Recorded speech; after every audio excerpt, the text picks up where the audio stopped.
तो मेरा कहाँ है?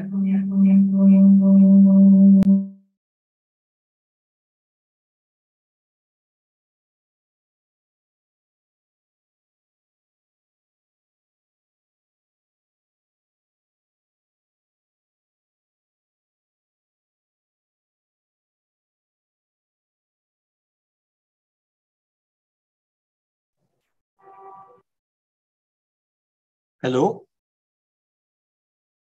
Hello hello hello, good afternoon sir. हाँ डॉक्टर अनुपम, मेरी आवाज आ रही है? हाँ जी सर, आ रही है। ठीक है। और वीडियो भी आ गया? हाँ जी सर, आ गया। ठीक है, okay.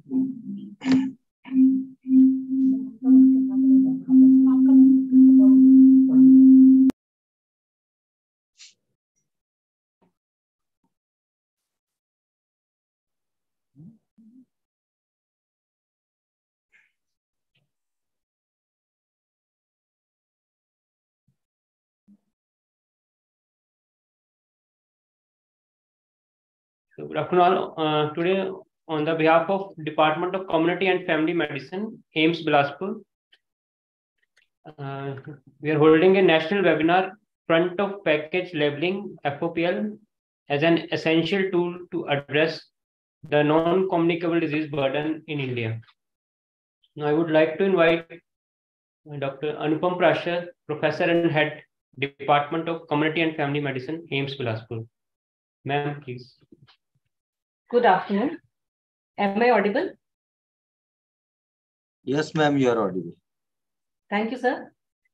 So, respected Director, sir, Dean, sir, Mission Director, National Health Mission, Himachal Pradesh, chairpersons and speakers who are senior faculty members from field of community medicine and pediatrics across the nation and participants of this webinar.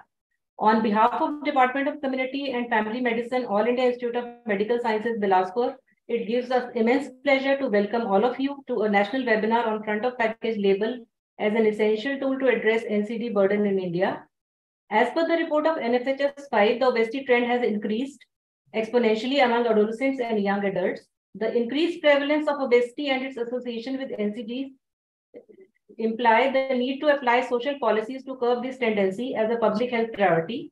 In this regard, the sustained implementation of policies based on scientific evidence and the promotion of healthy eating habits is important. In this context, AIIMS Rishikesh is implementing an awareness-generating project entitled Healthy Food for All for building up of a national coalition of medical colleges, public health associations for creating demand for FOPL by highlighting medical issues which are preventable in nature.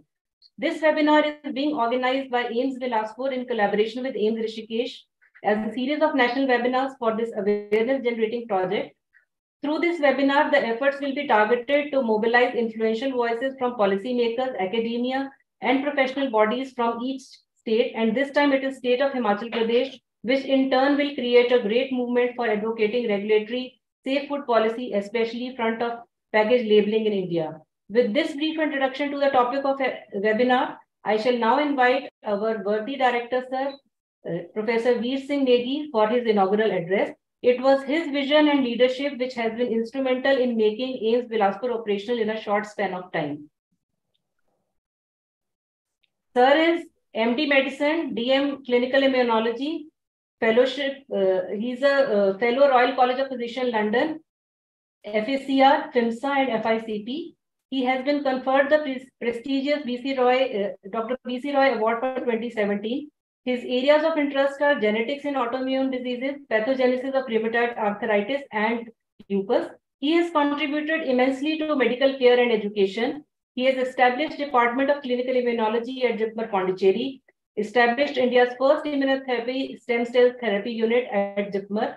First international Kotal PhD program for India was started by him. He is visiting professor to various international universities, member technical expert committee for Prime Minister Swasthya Suraksha Yojana. Sir, I request you to kindly deliver your inaugural address. Sir, please. Good afternoon. I hope I am audible to everybody. Yes, sir. Yes, sir. You're audible. Yeah. So I welcome all the faculty and participants to today's webinar which is being hosted jointly by the Departments of Community and Family Medicine, AIIMS Bilaspur and AIIMS Rishikesh.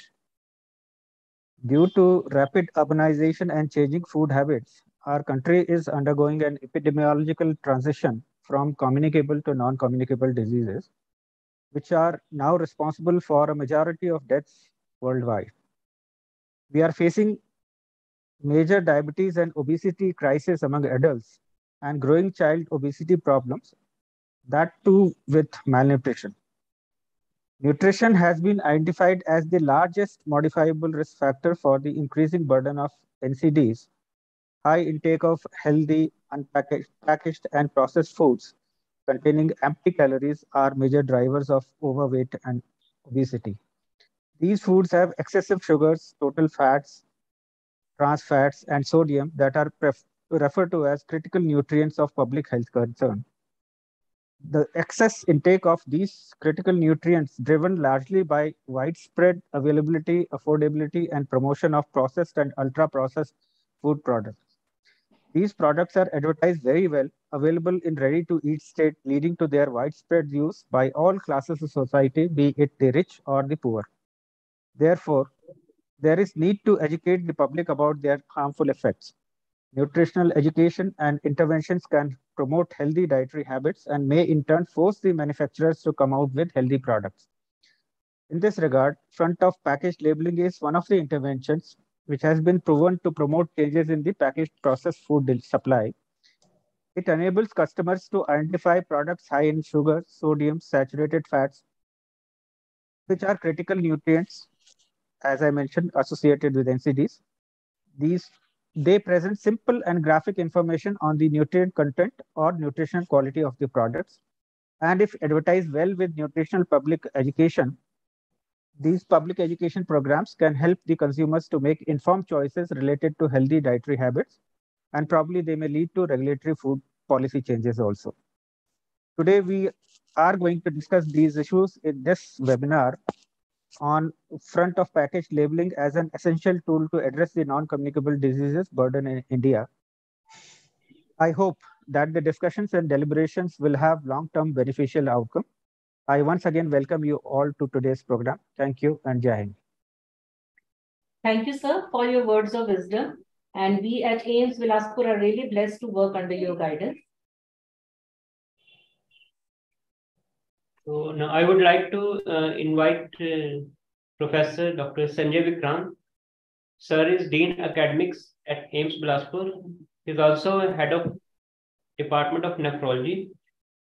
Sir has done MD Medicine and DM Nephrology. He is fellow of various prestigious societies in field of nephrology. He has been conferred with merit awards by Governor of Himachal Pradesh. Sir is instrumental in establishing Department of Nephrology at Indira Gandhi Medical College, Shimla in Himachal Pradesh. The areas of specialization include clinical nephrology, peritoneal dialysis, hemodialysis, plasmapheresis, intervention nephrology. Sir, please. Good afternoon. Am I audible? Yes, sir. Respected directors, sir, esteemed chairpersons, distinguished speakers, and dear participants of national webinar on front of package labeling, an essential tool to address non-communicable disease burden in India. India has seen a rapid increase in intake of ultra-processed food at home and away from home, like sugar-sweetened beverages, instant noodles, confectionery items like chocolate, and fast food such as burgers, pizzas, fries, deep-fried street food. With emergence of all these ultra-processed foods and beverages and unhealthy food and fast food, we can see sale of these products in every nook and corner of the country. In fact, they are sold in every village, squatter area, and food-related stores. These food items are high in fat, salt, sugar, and high in calories, high on chemicals, preservatives, stabilizers, flavorers. They are attractively packaged and widely advertised and aggressively promoted. Besides having a bad nutrient profile, they are addictive in nature. Ultra-processed foods they lead to non-recommended dietary practices like overeating, mindless eating, fast eating, and promote excessive energy intake. They are more widely available and accessible than the real foods like fruits and vegetables. They are sold in cheap, small packages almost everywhere, replacing the classical balanced thalis.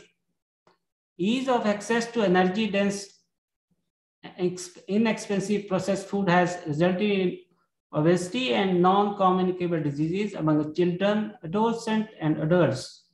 And worldwide, almost a quarter of population are overweight, and this problem of overweight and obesity has tremendously increased in past 40 years.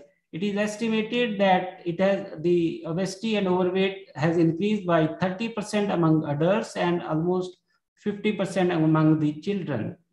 There is a French proverb, you dig your grave with your teeth.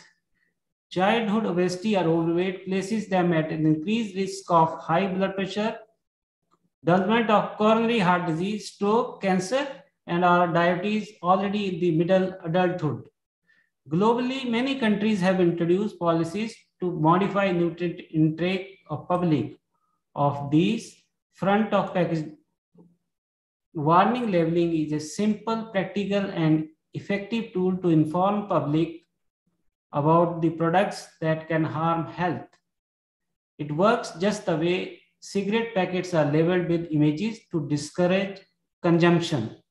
Most shoppers spend a few seconds in selecting each item. It does not give enough time to compare the nutrient facts panel that are found on the back of the packaged foods.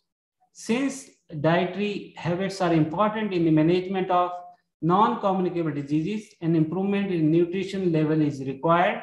So, front of package labeling might be a beneficial by quickly informing consumer about the relative healthiness of the products or warning them of products which are excessive in added sugar, trans fat, saturated fats, and high in sodium, which are main culprit or risk factor for most of the burdensome diseases. These words, I welcome you all and extend my thanks for joining this webinar. I am sure that the deliberation during this webinar will be beneficial to all of you. Thank you once again, and Jai Hind. Thank you, sir. So now may I request all the speakers and chairpersons and dignitaries to please switch on their mics. We can have one group photo. Sir, with permission of ED, sir, please.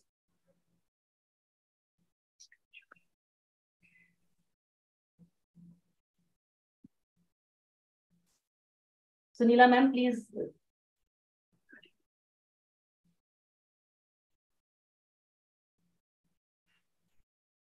My video is on. Can you see me? Yes, ma'am, but your face is not clearly visible. I mean, you have to adjust your screen. Yes, ma'am. Now it's okay.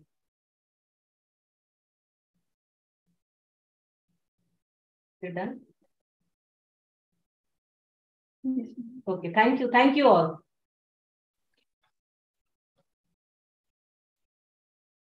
So now I would like to invite Dr. Anupama Dhiman, Assistant Professor in Department of Community Medicine, to start this academic session for today's webinar. Thank you, sir. So starting with our first session, I would like to invite our first chairperson, Professor Dr. Neeraj Agarwal, Medical Superintendent and Head, Department of Community and Family Medicine, AIIMS Bibinagar.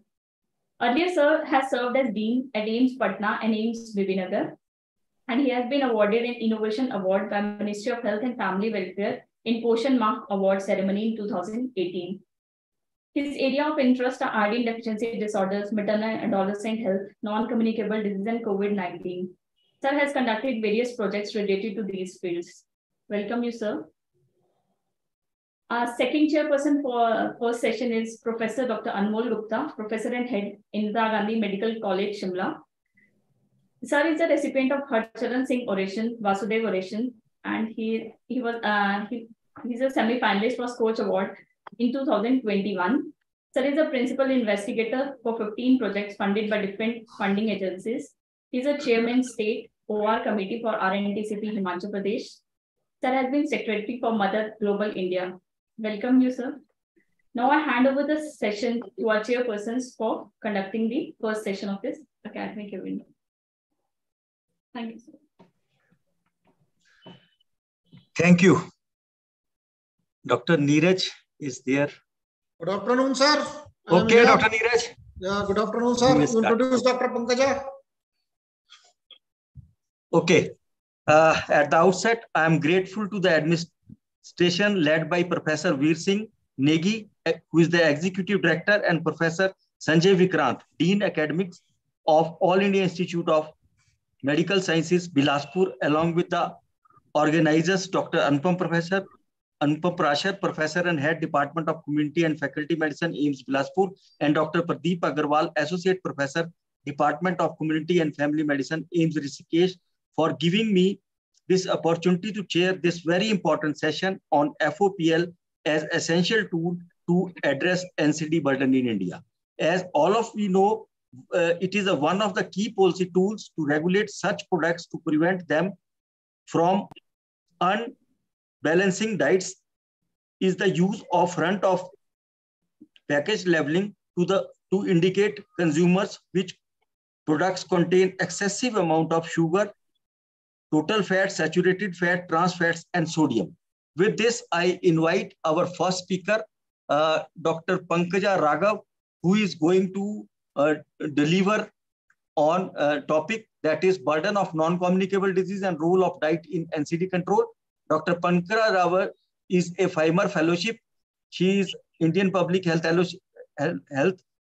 Association Fellowship, Bharat Vikas Award in the field of occupational health. She is the member of WHO Regional Advisory Group for Ear and Hearing in Southeast Asia region. She is the master trainer on test, treat, and talk anemia under the Mukt Bharat strategy in the various components. And she is the member of National Task Force of COVID-19 OR Group Health Research, and she is subject expert of faculty recruitment at AIIMS Bibinagar and member Institute of Body AIIMS Madurai. With these words, I welcome Dr. Pankaja Raghav and ask and request her to start with his topic.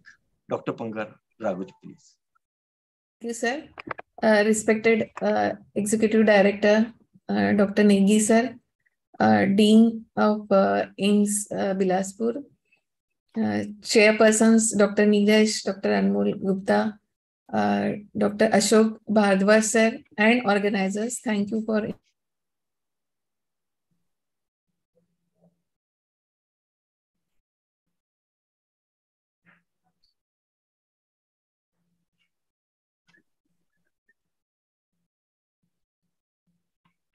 Dr. Pankaja, we are not able to hear you. Yes, ma'am.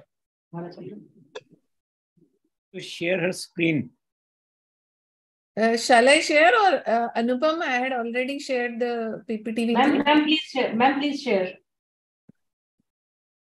You will have to remove this slide first. Kritika has to remove her screen.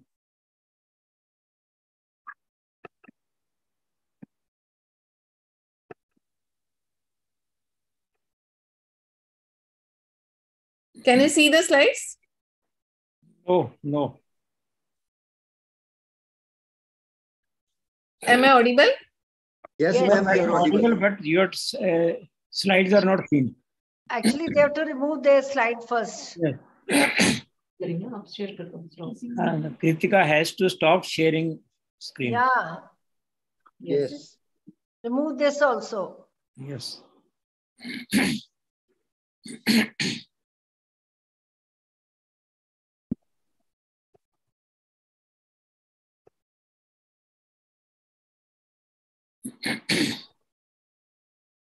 Yeah. Yes. Now it is visible. Yes, yes. Thank you, ma'am. So, my topic is burden of non-communicable diseases and role of diet in controlling NCDs.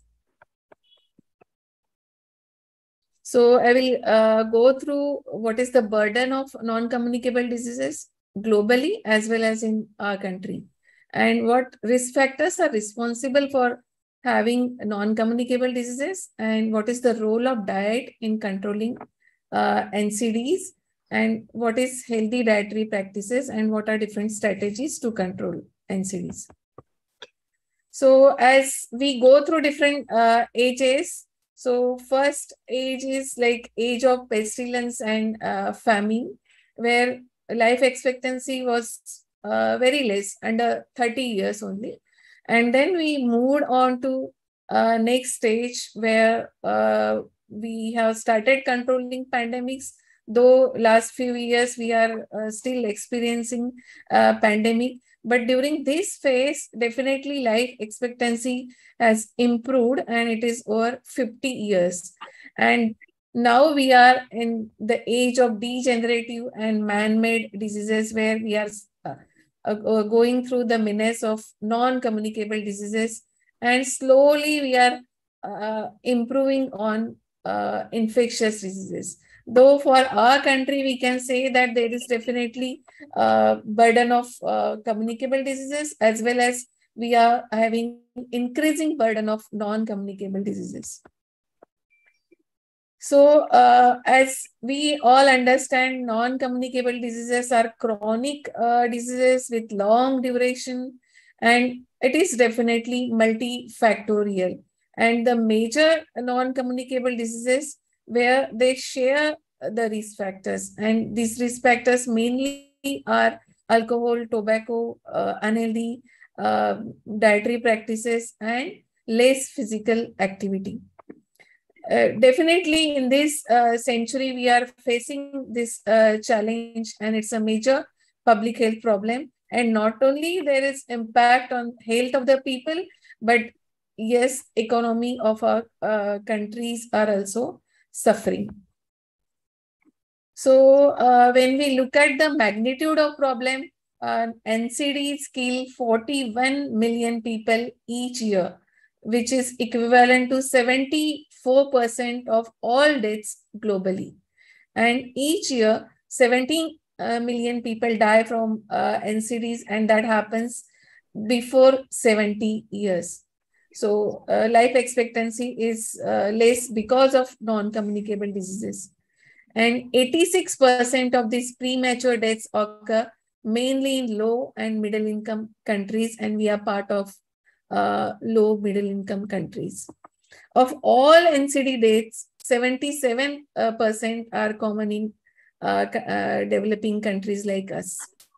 And major non-communicable diseases are cardiovascular diseases, which top the list, followed by cancers, and then respiratory illnesses and diabetes.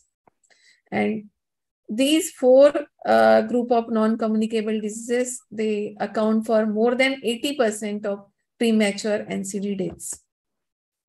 When we look at projected global deaths till 2030, this mathematical model, when we are looking at this, we can definitely see the progressive trend, rising trend, when we compare non-communicable diseases with communicable diseases.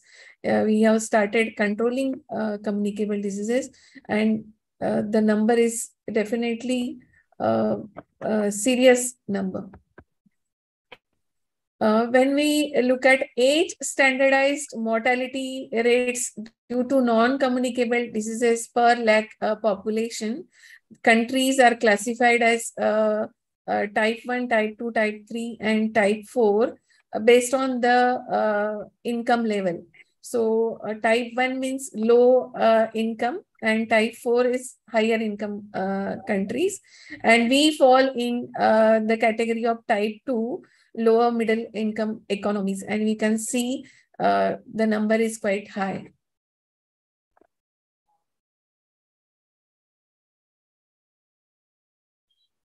This is as per the different countries and non-communicable diseases deaths. So this number is very high. We can see India, it's totally red, and this is again a projection by 2030. So when we look at our country, these four major non-communicable diseases are very common in our country. They are cardiovascular diseases, cancers, respiratory illnesses, and diabetes. 1 in 4 Indian has a risk of dying from NCDs before they reach 70 years. In 2017, it was estimated that approximately 4.7 million deaths have occurred in India due to NCDs, and that comprised 49% of all-cause mortality, of which cardiovascular diseases are 23%, and followed by that is chronic respiratory diseases, cancers, and diabetes.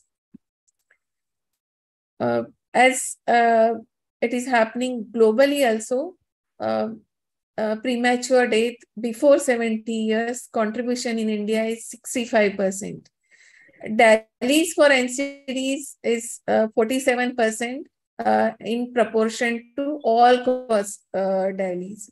Hospitalization rate is also very high, which is increased to 38% due to NCDs in 2014.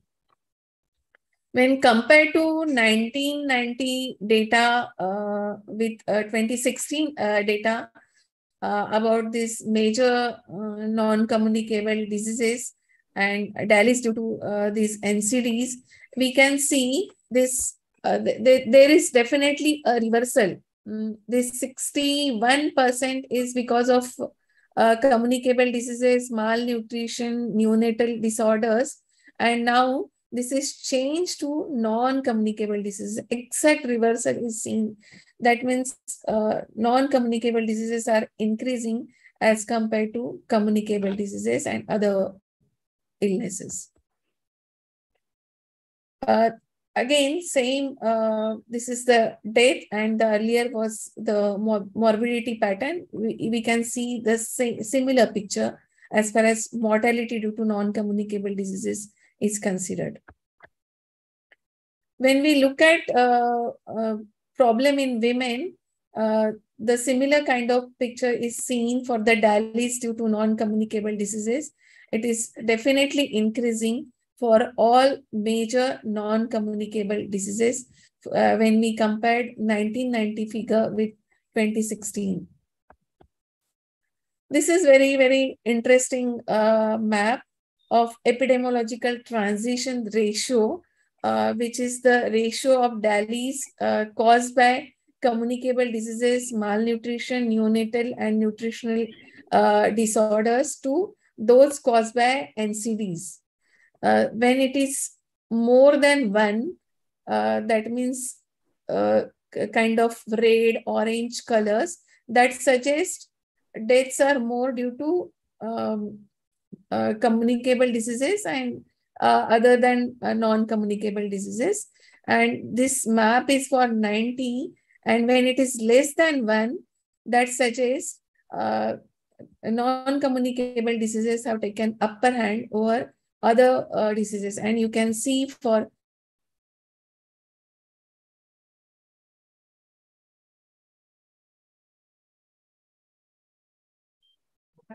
range or spectrum of blue color is seen that suggests Kerala is 0.16. That means more of NCDs. When we compare that with Bihar, it is 0.74. That is towards 1, means still they are having communicable diseases. So this is the kind of map when we are comparing epidemiological transition in different states of our country. So there are various risk factors for non-communicable diseases, and physical inactivity, unhealthy dietary practices, harmful use of alcohol and tobacco. They are the major risk factors, and definitely they are all modifiable risk factors, and they are the common risk factors for across non-communicable diseases. So when we look at unhealthy diet, definitely there is a transition we have preference towards these unhealthy dietary practices. Maybe we are going for packed food, and our adolescents or children, they are fascinated towards those attractive packets, and even the portion size is also increasing. So there is a lot of preference towards this unhealthy diet, and it leads to a high calorie consumption.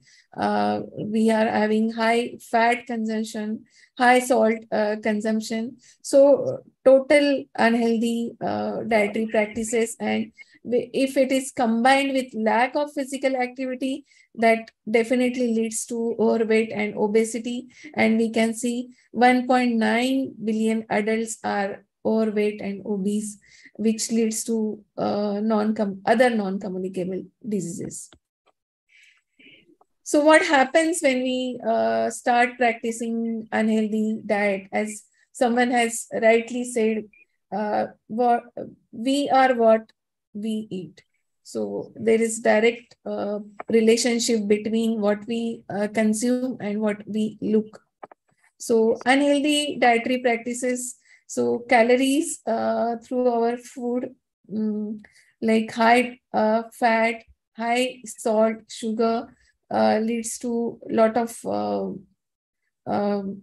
non-communicable diseases, like starting from overweight, obesity, and then when we look at different evidences, different research papers, and otherwise also when we look around, as compared to these unhealthy practices, there is little consumption of, or very, very negligible consumption of healthy diet.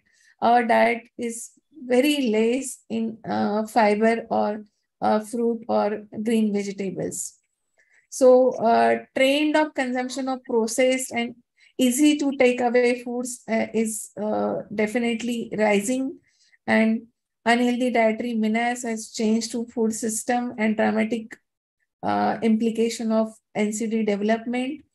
Healthy diets are unavoidable by our poor population, and they are also getting attracted towards this ultra processed unhealthy food, leading to poor health in this population as well.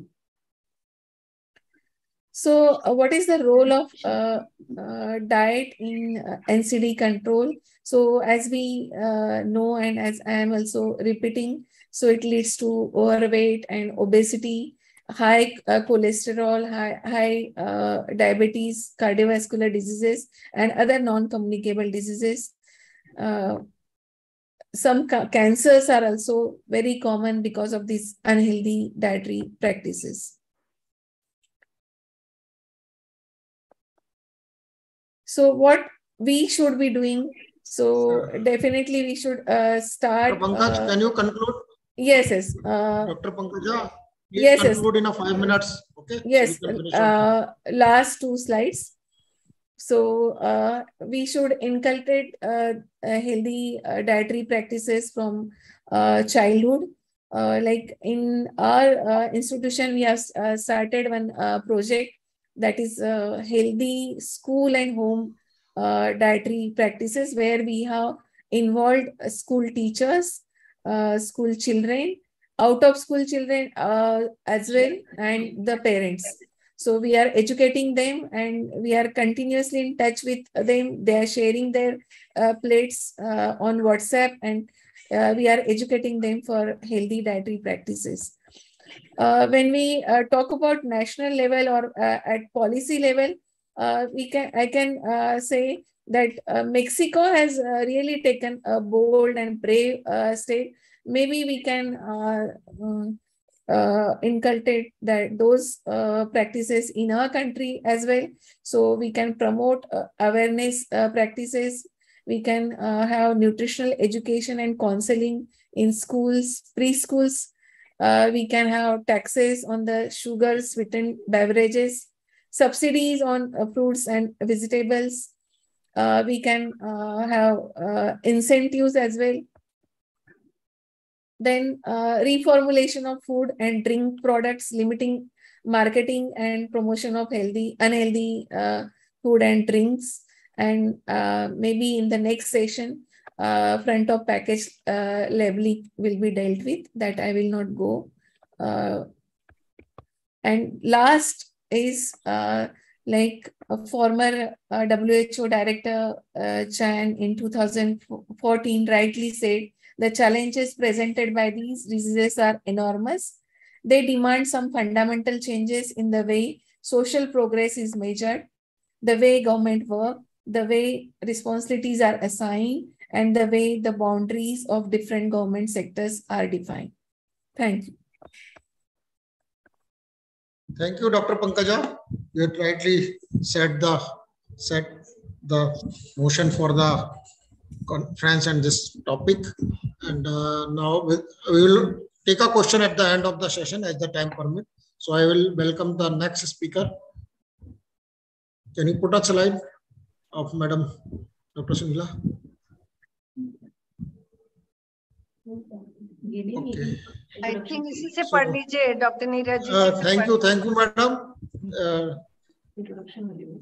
Director Dr. Negi, Dean Sir Dr. Sanjeev Vikrant, and I am proud, really, Dr. Anupa had given me a privilege to introduce Dr. Sunila, who is the stalwart of the community medicine, and we are the student of her. So it's really my honor. I am honored to introduce her. Dr. Sunila Garg is the ex-sub-dean of Maulana Azad Medical College, Professor of Excellence and Associate Hospital. She is the chair in NIHFW, National Institute of Health and Family Welfare, PAC, National President of IAPSM and OMAG 2122. She is the Secretary General of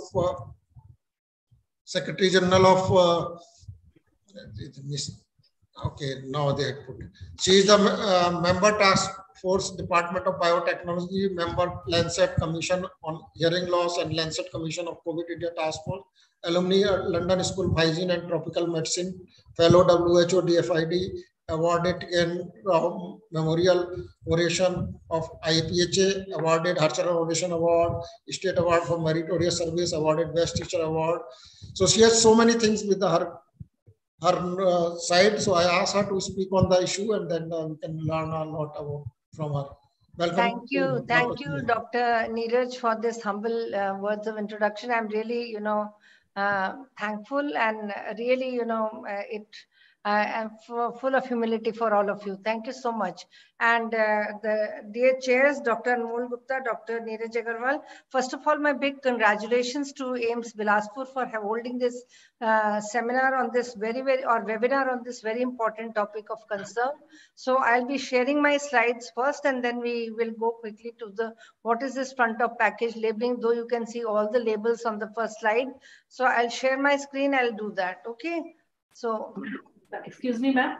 Ma'am, will you share? We have already shared the screen if you want. No, I'll share my screen. So I've already done that, and then probably it's okay. Yes, ma'am. Yes, ma'am. Okay.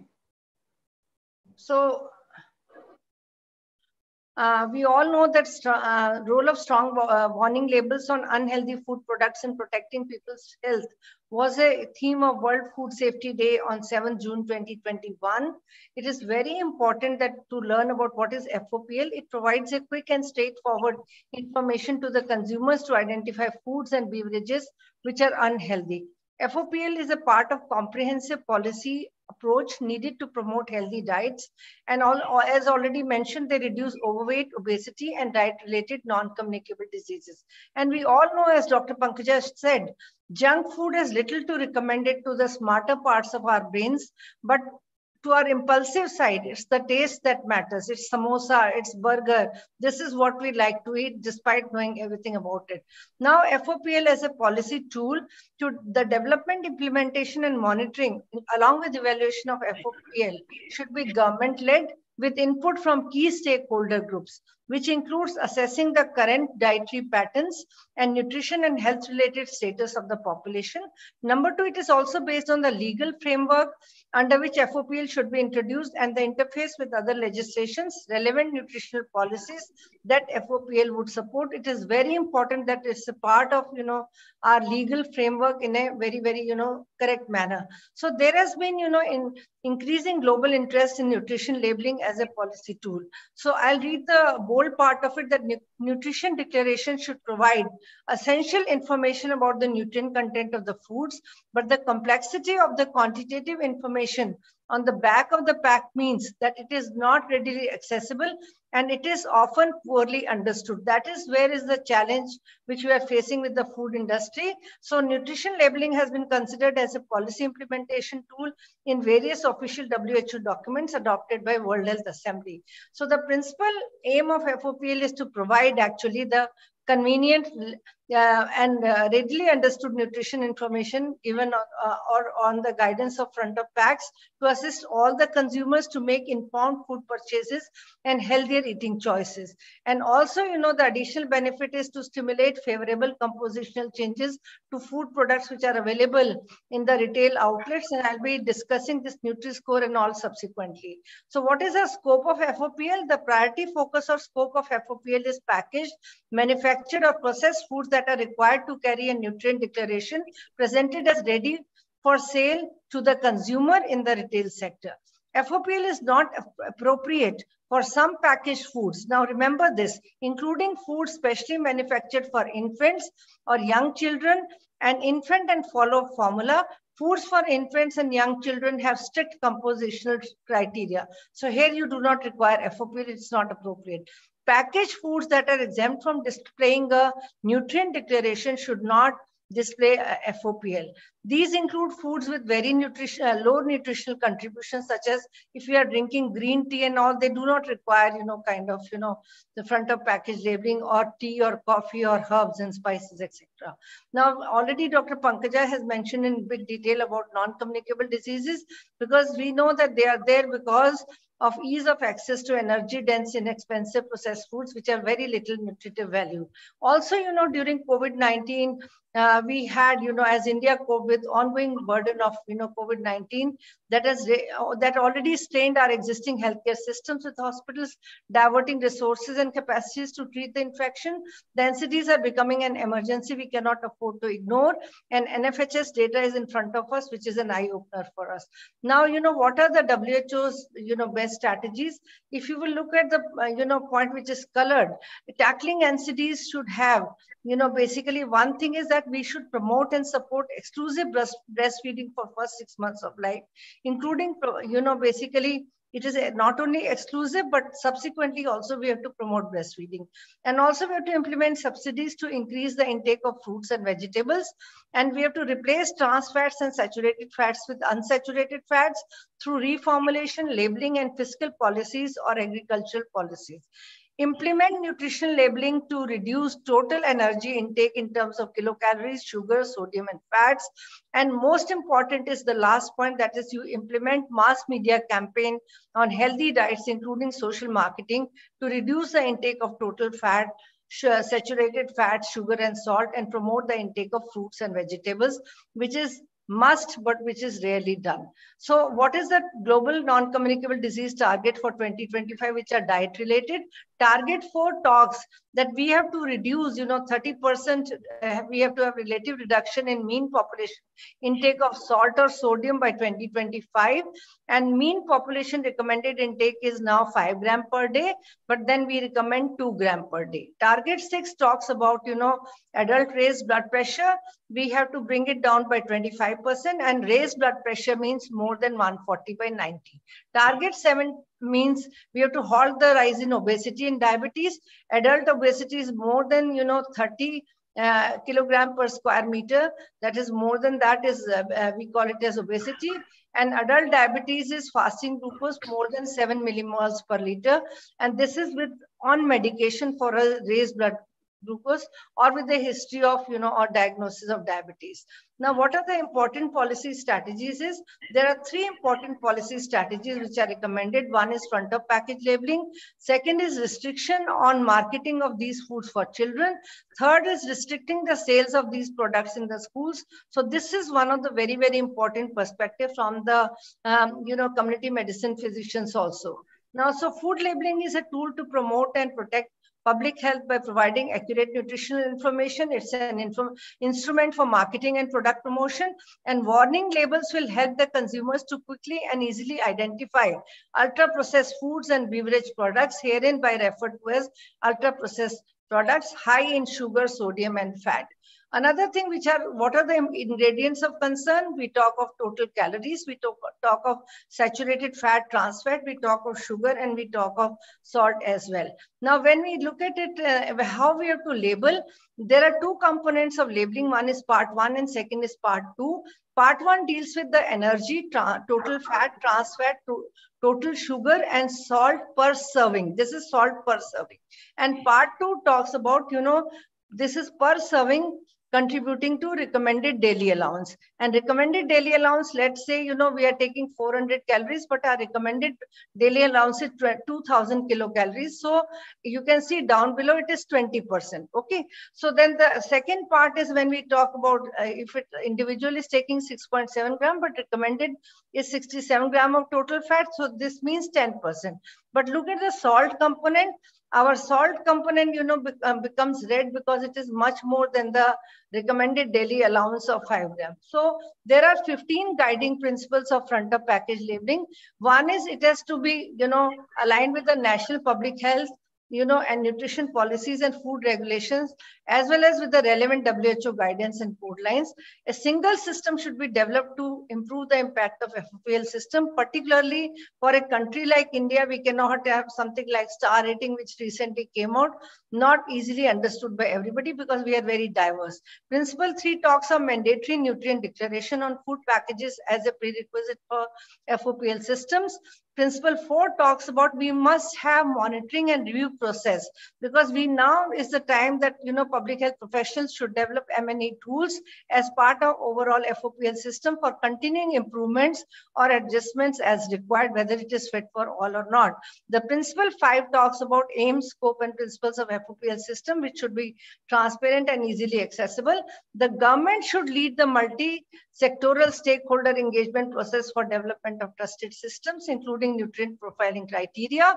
The principle 7 talks about FOPL has got to be interpretative. That means it has got to be based on symbols, colors, words, or quantifiable elements. Principle 8 talks about the design of FOPL system should be understandable to all population subgroups and be based on the outcome of consumer testing, evidence of system performance, and stakeholder engagement. So we have to look at, how much stakeholders are involved, whether industry is also with us or the consumer is also with us. That is important. And that will be dealt in detail with by Dr. Thakur as well. Principle 9 should talk about content should encompass nutrient criteria and food components that aim to inform choice and enable interpretation of food products against risk for diet-related NCDs and promoting healthy diets.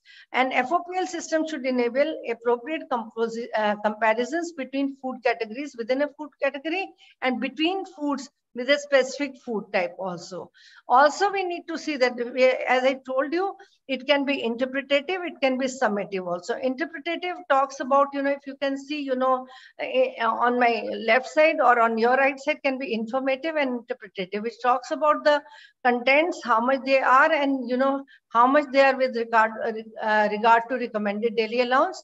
And lower below, you can see, the summative part also, the summary part, whether we give overall a green label or not, that is important.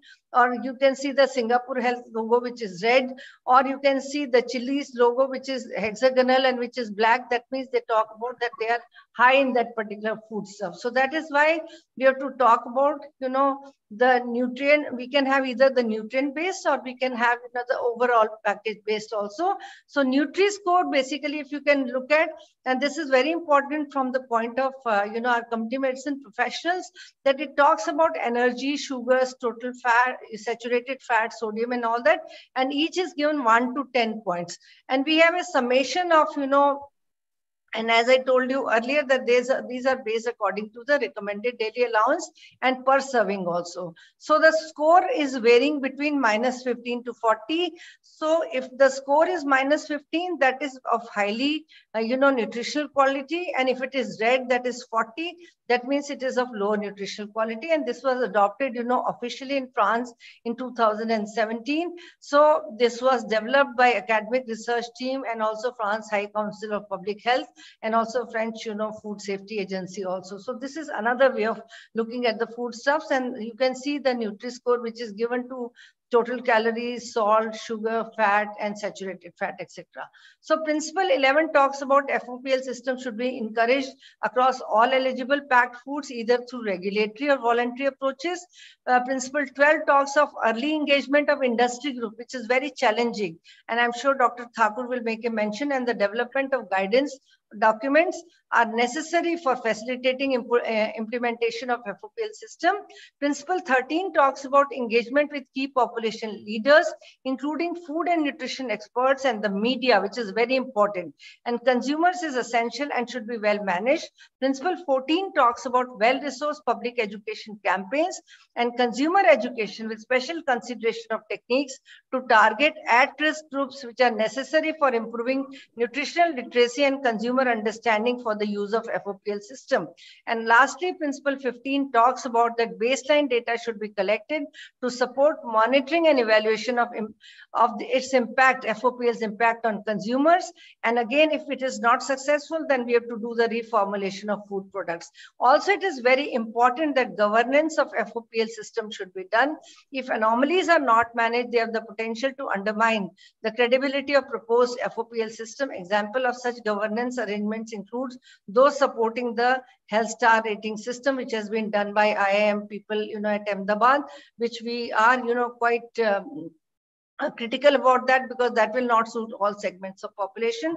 We know about the Chile study, where you see they had, the foodstuffs which highlight, exceeded the limits. They put it in, as black and white kind of thing. And you can see this paper was published in PLOS 1, which said that purchase of high in beverages, significantly declined following implementation of Chile's law of food labeling and advertising. This is where you can see then ultimately our food industries, they become very smart how to manage the stakeholders, that is the population and the governments as well. Also similarly, in Israel, they brought out this policy in 2021 where they had colored red the diet or the foodstuffs which were high in fat, sodium and sugar, but then green labeling was voluntary, which indicated that the food within the national nutrition recommendation criteria varies, and the food which will qualify for green label is the one which is based on nutrition specific guidelines, which is based on Mediterranean diet, which is mainly plant-based. So this is where, green labeling, but it became voluntary. But then it is very important to have the front of package labeling mandatory, which was made in Israel in 2021. This is being followed.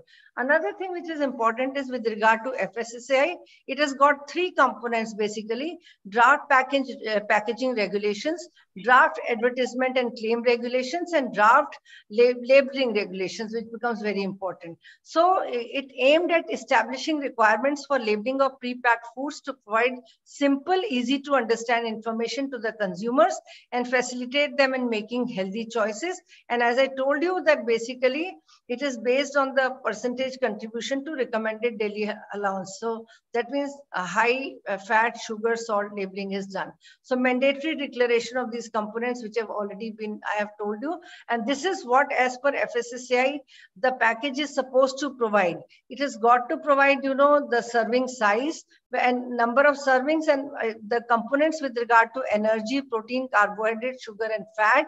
per 100 gram or per 100 ml, because we have sweetener drinks also, and percentage of recommended daily allowance. That is important. So we got to have mandatory declaration of all these components. So this is very, very important as per FSSAI norms. So FOPL initiative in India in 2018, Food Safety Standards Authority of India published the draft regulation for front of pack nutrition labeling and made them available to public online, which considered symbols, nutrient profiling models. It proposed a format based on nutrient level cutoffs derived using the recommended daily allowance for the Indians. So, so far multiple discussions have been held. In 2020, again, the discussions were held. They were revived with a positive way, and the working group was working on the development of nutritional cutoffs and labeling design. In 2021, FSSAI is closing on FOPL system that was agreed upon, and we as public health community should be advocate for strong interpretative FOPL in India to reduce mortality and morbidity due to NCDs. And you see, now recently we came out with the star rating part, but that has got its own concerns, because you see, the proposed labeling format, it aims at only people who are literate and nutritionally aware. Almost a quarter of Indian population is illiterate. Therefore, pictorial representation should allow better engagement and understanding. It is crucial to have positive participation of the food industry. Unfortunately, Indian food industries have expressed many concerns, rightly so, because you see, they are going to do so over the proposed format, especially using the color red, as it indicates danger and could dissuade consumers from their product, because they are industrialists. That is what it is important to understand. They argue that positive and voluntary labeling is accepted in many countries and should be encouraged in India, where the need of the hour is mandatory FOPL using the consumers and stakeholders' inputs. Now, another thing which is very important is that, what is being dished out to our children on the TV screen. According to various reports, the fast food industry is increasingly eyeing on children as their potential food consumers, with kids seeing ads as they are growing as young as 2 years old. Now, children are now seeing 33% more fast food ads as they did 6 to 7 years ago, while they're preschoolers, and they see, so this is alarming picture. So measures such as mandatory FOPL and marketing restrictions are one of the few of the solutions that can address diet-related disease epidemics, or I'll say pandemics also. So world over, food industry is very smart, and we as public health professionals need to deal with. So a need of the hour is to have a effective implementation of FOPL system, which requires well-resourced and robust consumer education program, and which will provide key information about FOPL as a wider suite of the country nutrition messaging and as a dietary guidance also. So it is very important to see what works for India. There are 5 steps. Select specific strategy, what is expected from FOPL, select the type of FOPL and graphic design, determine the underlying nutrient profiling system, define studies to be performed to select the final format, and then accordingly you must have monitoring procedures whether it works or not. And recently, ultra processing product industry has shifted its stance from opposing FOPL to weaken the policy standards, and rightly so, because that is an industry. And in 2021, the Global Health Advocacy Incubator monitored UPP industries' attempts to weaken FOPL standards in 20 geographies. This report highlights different actions and narratives by the industry. So basically, why they did so? Because it is to protect ultra processing products industry's reputation and brands through corporate washing, influence policies through multilateral bodies, to delay implementation and threaten countries with legal and economic concerns, divert attention from the corporate responsibility on the damage to environmental and human health to blame individuals for their behaviors. That is very important. You behave individuals for the behavior rather than, and do not have front of package labeling in the place, and imply that the products contribute to health, environment, and society while blocking the development and implementation of healthy food policies. That is important. So to conclude, what is the way forward? Front of package labeling supported by public education of both adults and children and population as a whole for nutrition policies. The FOPL regulation should be framed as per consumption practices of the individual country. There is a need to generate awareness about critical indicators like color, size, taste, flavor, nutrition level, calories, etc. for analyzing food quality and safety. Good publicity in social and print media to emphasize the importance of nutrition and FOPL and regular food choices. The role of professional associations like IAPSM, IPHA, Indian Academy of Pediatrics, Association of Family Care Physicians of India, and WHO is also very crucial in form of having a dialogue with the industry along with WHO and issue the advisory to Government of India. Thank you so much.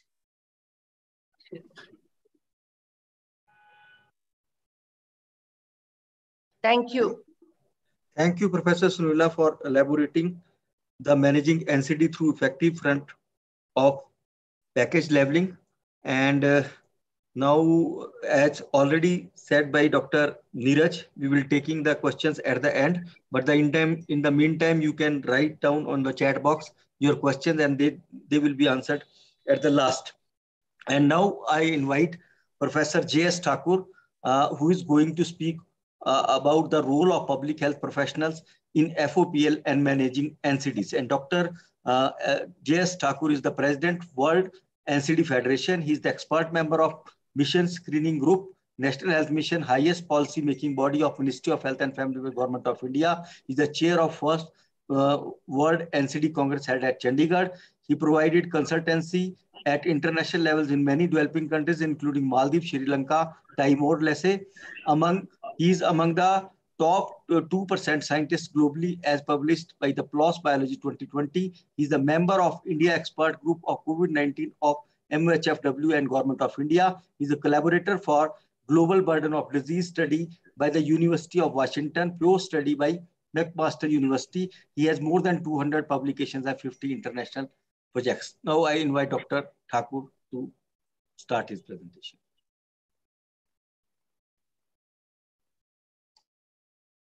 So, am I audible? Yes. Yes, Dr. Thakur, you're audible. So, thank you, Dr. Anmol and Dr. Neeraj for chairing this session. And please allow me to share my slides.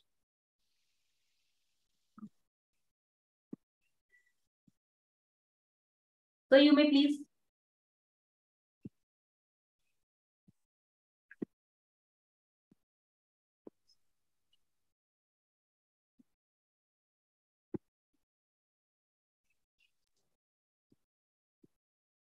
So my slides are visible? Yes, Dr. Thakur. You have to put it in the slides. Yeah, that's good. So at the outset, I am really thankful to Professor Negi, Professor Vikrant, and Dr. Anupam for inviting me to this very important meeting. And I also invite, congratulate all the senior colleagues who are present in this meeting. So I will be speaking on role of public health professionals in the FOPL in managing NCD, and my task has been made easy by the previous two speakers. So I'll avoid the duplication and I'll specifically focus on what is the role of public health professionals and a few of the case studies. We have already discussed in detail that diet is a major risk factor for non-communicable diseases. And we have also discussed that diet which is rich in total calories, saturated trans fat, sugar, and salt, they are the major risk factors for non-communicable diseases. But I would like to bring another dimension from our work in the state of Punjab for the last 20 years, where we have worked in air pollution, the water pollution, the soil. So what we have found that our air has become toxic because of many practices which we have in Punjab, like stubble burning, where Delhi people are quite aware about it. We have also done the studies on major wastewater drains in Punjab and also on the ground and surface water quality. So I can say from our study that the Punjab water has become toxic because of high use of pesticides and heavy metals. And due to this, our soil has become toxic, and all these toxins in environment are leading to toxic food chain, decreased nutritional content in food, and many adverse health effects which we have studied in details, which include among the mothers, more spontaneous abortions, stillbirth rate, congenital malformation, reproductive health effects. So I think as of now, we are struggling with the only key elements, but I am bringing another dimension, that is the chemical toxicity of our food, which is a major concern all over the country, and nobody talks about that. And in fact, we can move only to this aspect only if we are able to cater to the initial elements. Now, I think it is amply highlighted that this is the high time to act, and this front of food labeling. I'm very happy to share with this audience that when this front of food package labeling work was initiated during my tenure in the WHO, where a project was awarded to the National Institute of Nutrition, followed by a workshop. And it was found that mostly, the foods are not labeled in our country. And I also got the opportunity to participate in the workshop which NIIM organized. And, it was represented by all major players of the food industry. I do not know how many of you have the experience of working with the food industry, but they have a big power, the muscle power, and bullying also. So during this meeting, they made a lot of hue and cry, and they were totally against having this front of pack labeling. So, but at the same time, I think that was the beginning, and later on was taken up by the FSI to take it forward. But at the same time, I would like to highlight that the informed consumer is very, very important. And I think beside the scientists, it should also, become a consumer movement in the country so that it can put pressure on the government. Now, I think my previous speaker, they have, spoken about the evolution of front of package labeling system in our country. I would say that this is a journey which is taking us to nowhere. We have taken so much time in introducing this system in the country that it is still in the discussion stage, and we have not gone up to the implementation stage. Now, a little bit about this FSI draft regulations. They have been put to the public domain, and I'll request all of you to go through these domains. And my previous speakers, they have also highlighted that what are the problems with this. So we can give our suggestions by 19th November 2022. So that will be the real service if we really want to implement these front of pack labeling in our country. We should share our comments, concern, which are being highlighted. So as was informed that, this is how we have gone for health star rating. And Dr. Sunila has very amply highlighted that we are talking of health star rating in a country where 25% of the population is illiterate. And, this is a major criticism for the, labeling which we have gone.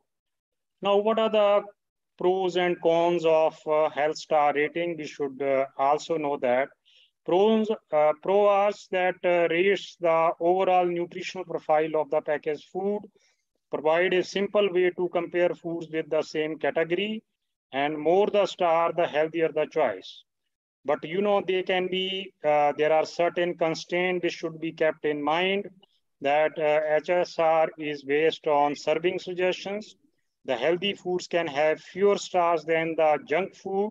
The question does not consider the level of processing of or the raw ingredients, which is very, very important in our country, because you might have heard about this cola controversy where they blamed the water industry that water was contaminated.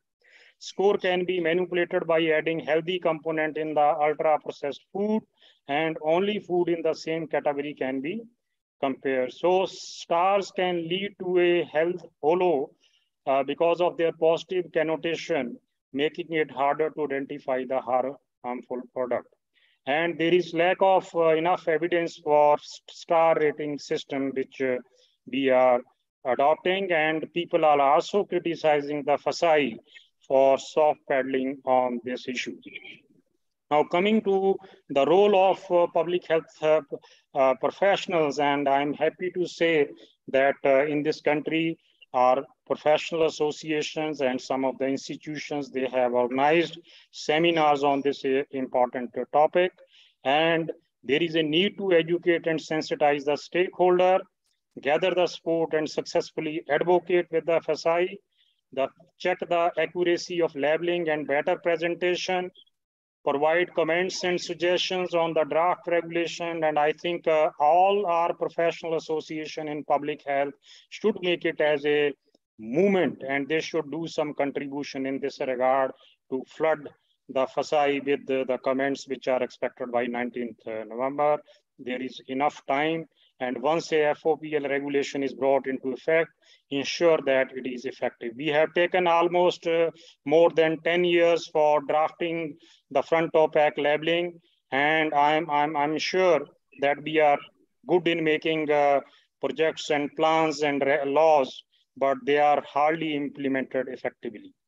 Now, we all know that we have many public health associations. I need not to tell to this audience that there are 6-7 professional association. World Density Federation is working at the global level, and we have presence in India. We have IPHA, IAPSM, Public Health Foundation of India, Indian Society for Malaria and Other Diseases, Indian Epidemiological Association, Epidemiological Foundation of India, India Medical Association. There are other relevant associations. So what is I think these association role is very, very important. And we really need to engage with the multiple stakeholder. And it was highlighted that front of pack labeling is not the responsibility of one ministry, but many stakeholders are there. We need to have advocacy meeting with the key stakeholders, consortia, and working towards a call for action. And I think after all these deliberations, we should come up with a call for action. We need to have more awareness workshop on the food safety measure. I think that this is important to engage the consumers in this country. We should make it as a consumer movement so that, people demand that there should be FOPL. Training of healthcare workers, and also to change the medical curriculum and introducing about the FOPL, empowering the consumer to make healthy choice, and effort to catch the children young and make them aware about the industry is very smart. They have, very catchy advertising for the children. And all of us know that all good and bad habits are formed in childhood. So if there is any best intervention, it is the school-based interventions for NCD, which is important. We all are aware about this Eat Right India initiative, which is there, and the focus is on eat healthy, eat safe. But we have a question here, rather that whether really our food is safe. So I think all of us need to bring this into focus. I have few more slides.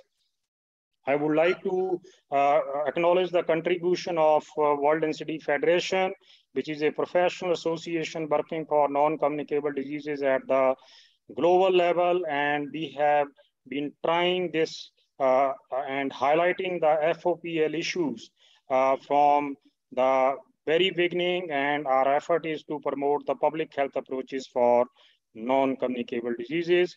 We have also initiated a global health and wellness initiative, and the theme of this English is play, laugh, and grow. And Indian version is Khelo, Haso or Hasao, Bado or Badao India. It was launched by the Bandana Gurnani, Additional Secretary, Ministry of Health and Family Welfare last year. Khelo here means that we have to have enough physical activity beside healthy diet. And Haso or Hasao means that we should make people happy and ourselves be happy, a positive attitude for life. And Bado or Badao means the whole of the society and whole of the government approach. Now, we have also World Institute Federation conflict of interest policy, which is on our website, and we do not accept any money from the food industry, the alcohol industry, tobacco industry, the pesticide industry. That is our mandate, which we are maintaining for the last 7 years. I'm also happy to share with you that glyphosate is one of the pesticide which is carcinogen, and it is almost 50% of the pesticide which is being used in Indian states. We made a presentation to the Farmer Commission of Punjab and got it banned in the state of Punjab. But unfortunately, it is available in other states. So farmers, they need to be made aware by the agriculture universities and the stakeholders. Of course, we are doing our job, but this carcinogen is being, used by most of the paddy growing states, and it need to be banned. Similarly, we have the problem of adulteration of milk and milk products. So whatever milk we are producing, about 5 times of milk and milk products are available in the country. So from where these milk products are available. So I think we also need to go into this aspect that this is a problem, and we took up this issue again with the Farmer Commission of Punjab and gave them a master plan that how it can be, improved at the. Now, I would not go into detail of some of the experience, but I would say that I had the opportunity to study the system in Thailand. And they have a very good system, and this is one country in Southeast Asia. They are really doing very good as far as FOPL is concerned. They have a traffic light system, red, amber, green, highlighting that the quality of the food. Similarly, the Sri Lanka is also using this system, and they are effectively implemented in that country. And the positive effect of this legislation, which has been studied, there is a reduction of the sugar level in many beverages within a short period of time, raised awareness among the public about the sugar level and health facts, and industry took new initiative. And I think Chile's story has already been told by Madam earlier, so I need not to go into details. We have many challenges. I would say that this FSI, which is a regulator, they have to be more aggressive, stringent to ensure that we are giving safe food to our people. There is a lack of professional education, lack of awareness, false labeling, limited analytical facilities. I think we do not have enough facilities to check really, the false labels in our country, and diversity in the existing system and the nutritional standard. And also, we have to make this aggressive food industry to comply to. So just to summarize that health professional has a very critical role in promoting FOPL with the rising prevalence of NCDs and related deaths. I think this is the high time that we should focus on this issue. And I would like to, emphasize here that once they are notified, we should come up with an implementation framework and roadmap, and we should ask FSI that these rules should be notified. The consumer activists and the NGOs should be motivated. There should be, there is no question that there should be a mandatory FOPL in the country, and strong research is required.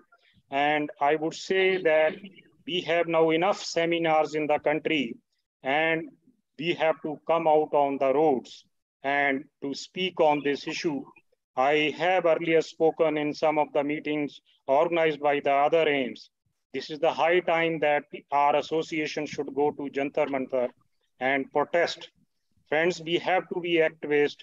It is not only the seminars which are important, but we have to lead on front and compel the government and also make the consumer aware that it is our right and we should have the right to have, good food in this country. I also take this opportunity to invite all of you to the 3rd World NCD Congress, which is happening in Toronto in Canada, with the theme Equitable and Sustainable Health for All. And the dates are June 25th to 30th. We have already shared the, abstract submission is open, and we will also discuss the issue in that meeting. So with this, I'll stop here. And once again, thank you very much for patient hearing. And if there is any question, I will be very happy to take. Thank you. Thank you, Dr. Thakur. Do we have a time? Doctor? Sir, we have already overshot the time, sir. Okay. So we can conclude it with one more invitation. That's we are hosting a IAPSM Golden Jubilee this 23 to 4 February at AIIMS Vivinagar with the collaboration with NIN. So I ask everybody to please register for that. Already registration is open, and also ask your junior resident, senior resident, and other faculty member. Ask them to register. Already Dr. Anmol has registered there. Okay, so I asked Dr. Anmol to just inspire other, because Shimla goes as a full group. So I hope that we can host you here. Not that cold here at that point of time, but the weather will be very good for you. With this one, I hand over the mic to the Dr. Anmol. Thank you, Dr. Neeraj. We had a team of 15 to 20 participants who are coming from Himachal to attend this conference. And thank you, sir. It has been a pleasure being all with you. Thank you for Dr. Pankaja, Dr. Sunila, and Dr. J.S. Thakur. Thank you for your presence. I wish a very good evening to all. Thank you. Thank you, Dr. Anmol, Dr. Neeraj, Dr. Bharadwaj, and the hosts, Executive Director, and the Dean. And important thanks go to Anupam, for taking the lead, and AIIMS Bilaspur has taken the lead in this direction. Thank you so much. Thank you. Thank you all, and thank you, Anupam, for taking a lead and bringing AIIMS Bilaspur also in focus at the national level. Great work. Thank you, Anupam, and your team, and congratulations to you for organizing this webinar. Thank you, Mangalana. We have been joined by Mission Director, National Health Mission, Shri Hemraj Barba, IAS. So I welcome sir on this platform and request Dr. Nikita to please share the slide and conduct the session.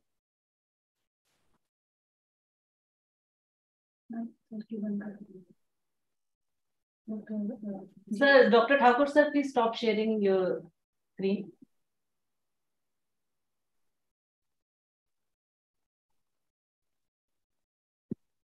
Okay, so moving forward towards the second scientific session of the evening, I invite our first chairperson for the session, that is Professor A.K. Bharadwaj, who is Professor Emeritus at Medical College and Hospital at Solan, Himachal Pradesh.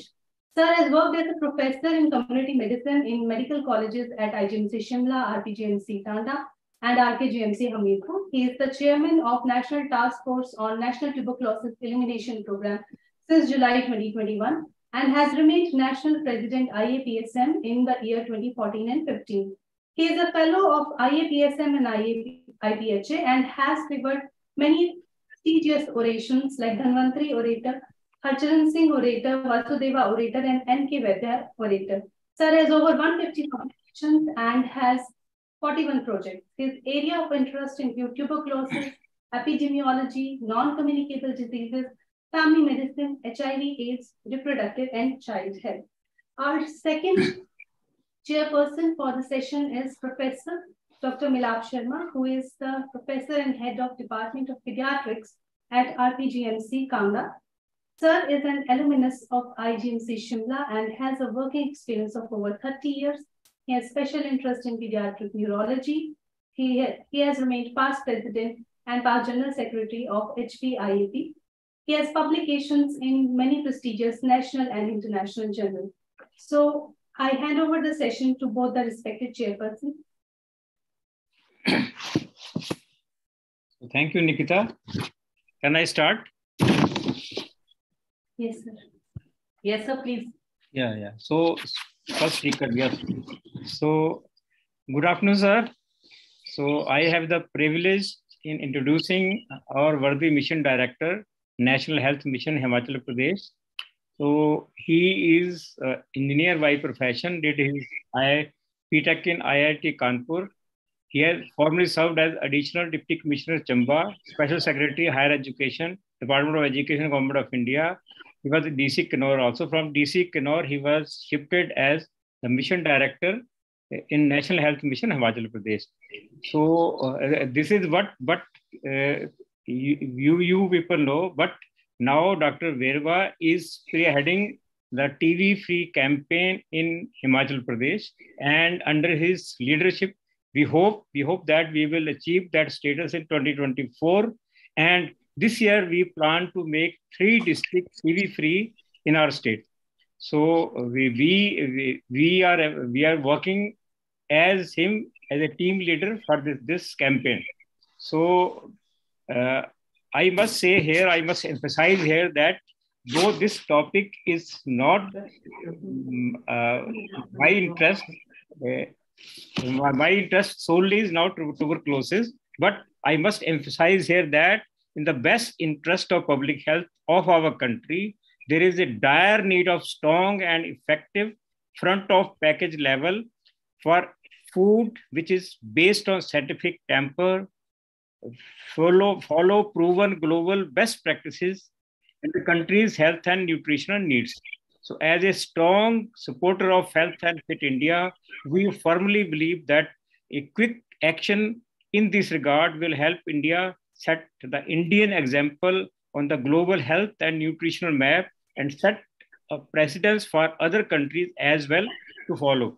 So here I must say that as per our Pradhan Mantri TV free जो अभियान है जो उसमें the corporate, the NGOs, the other agencies and the individual, they are adopting patients for providing nutrition to these people who are affected by tuberculosis. I don't say them as TB patient, but I always say them the person affected by tuberculosis.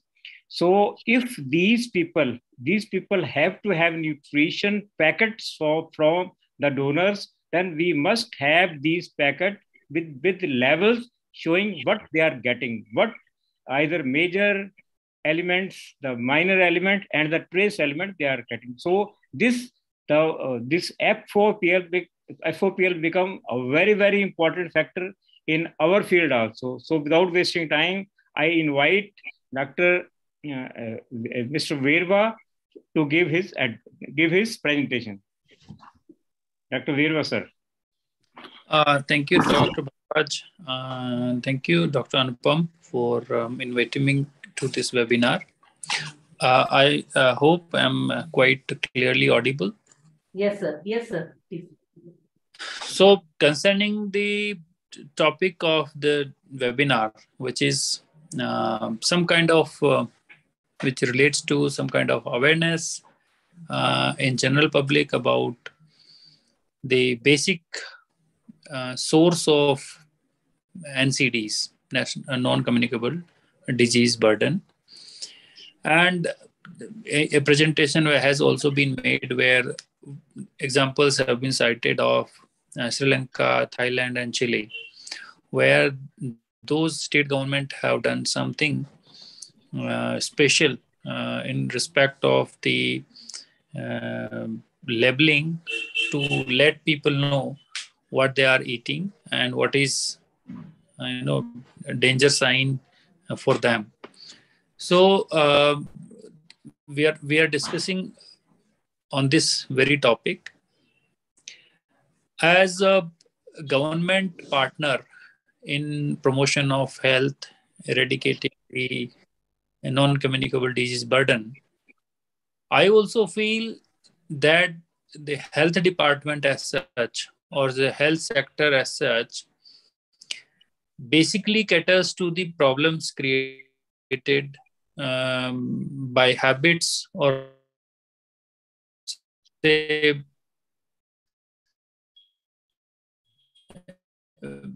from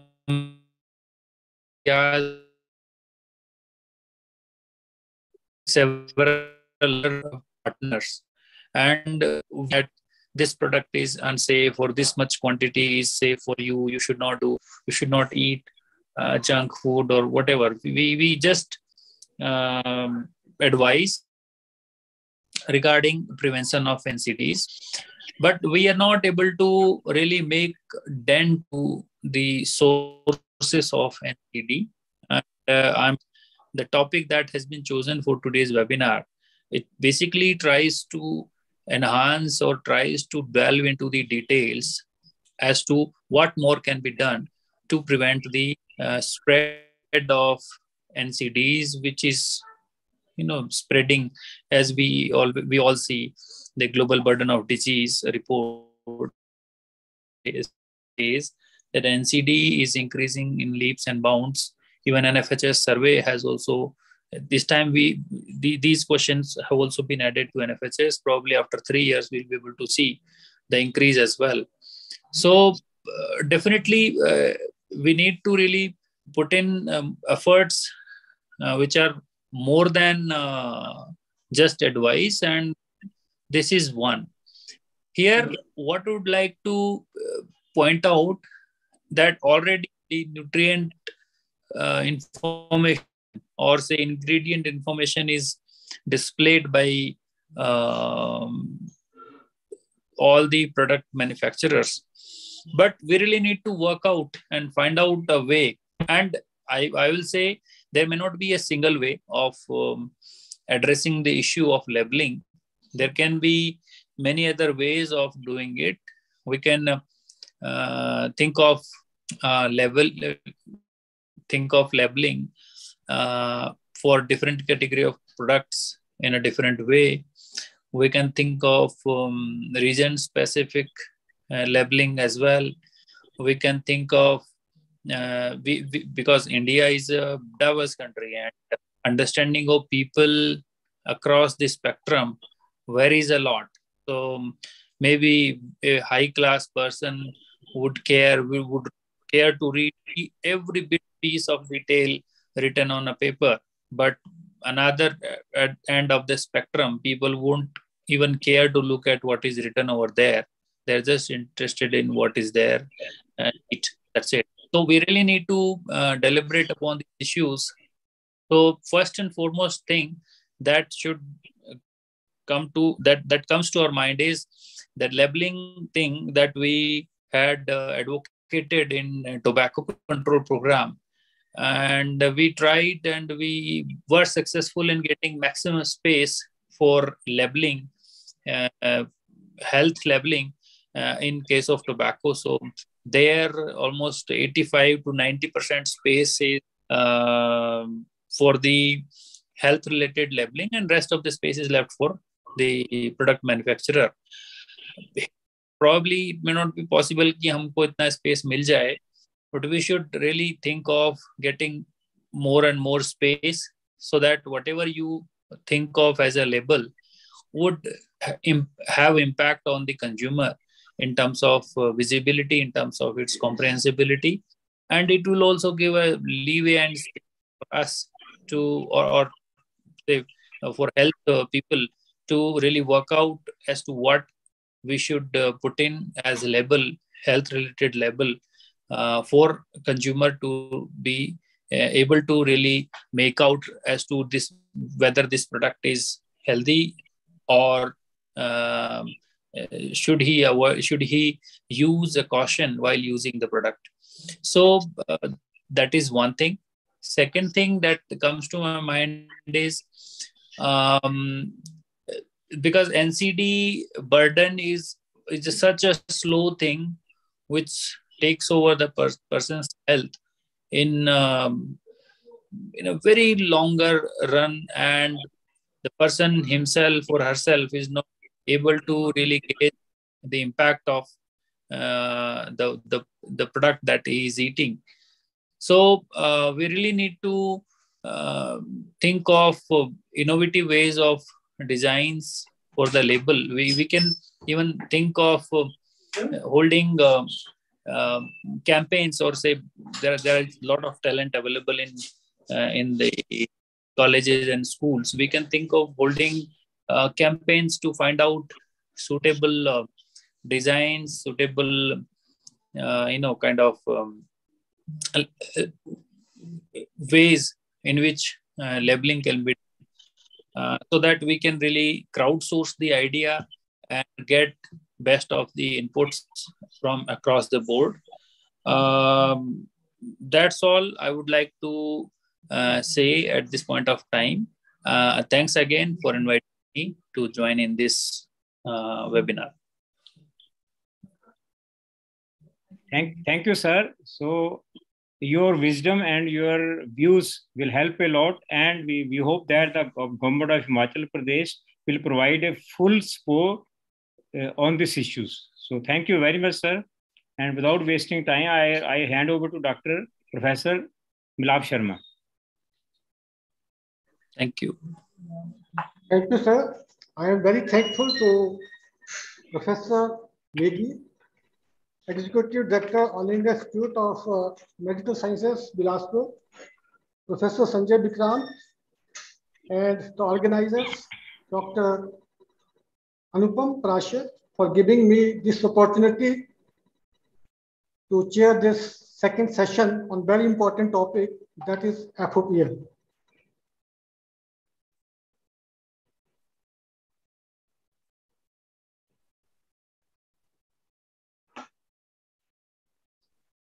I'm sorry, there's some problem in my connection. Yes, now it is okay.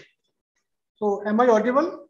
Yes, sir. Yes, sir. So it is my proud privilege to introduce Professor Kapil, who is Professor in Epidemiology and Clinical Research, Institute of Liver and Biliary Sciences, New Delhi.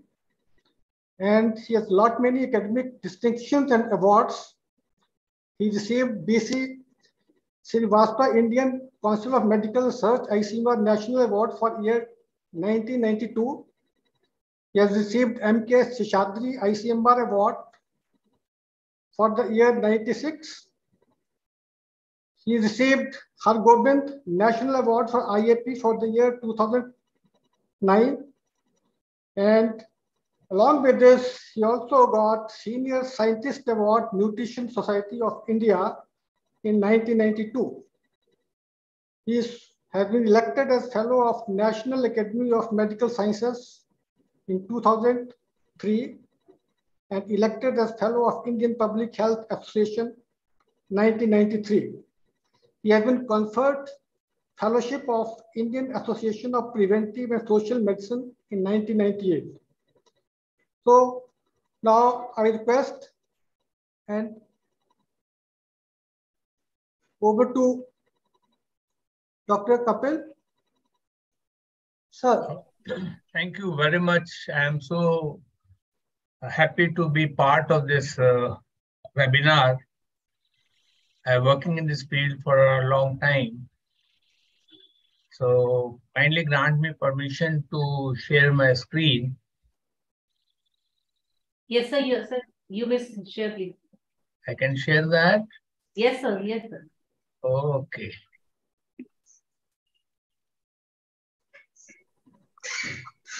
Well, I would like to be very, very brief about this FOPL and nutrient profile model. Dr. Bhardwaj, Dr.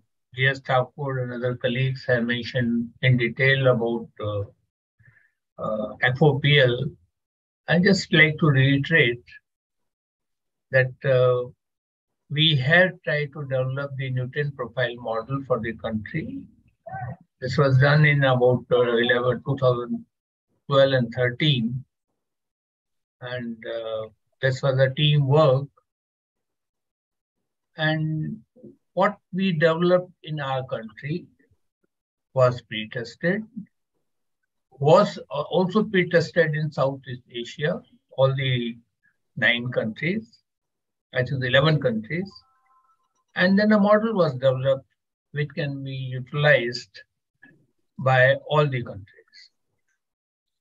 Now, if you look at WHO has been trying to push this, that we should have a nutrient profile model, and this nutrient profile model would help us in developing a FOPL, front of package labeling.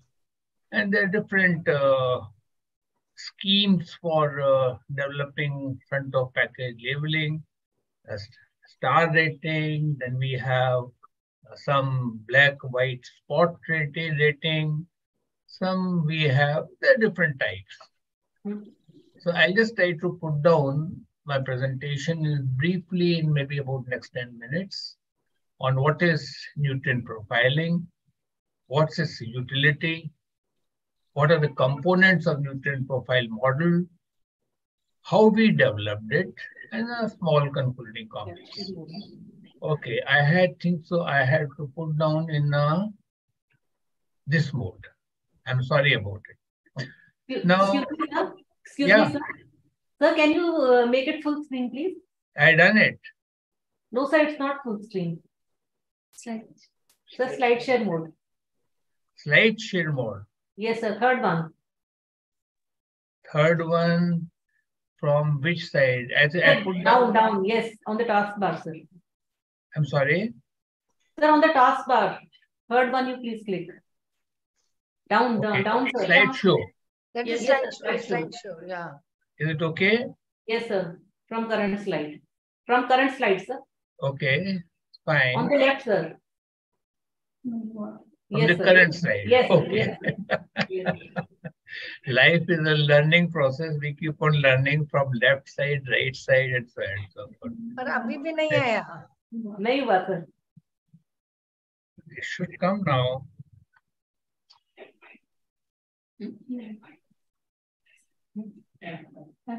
Sir, please verify. Sir दोबारा share करो एक बार दोबारा. यार भारद्वाज साहब आपने अच्छी तरह से नहीं पढ़ाया, ये कह सकता हूँ. प्लीज सर प्लीज प्रेस आप दोबारा से करिए, फिर से शेयर करिए. दोबारा शेयर करोगे तो आ जाएगा सर ये. जी, और फिर then click it on the slide show नीचे.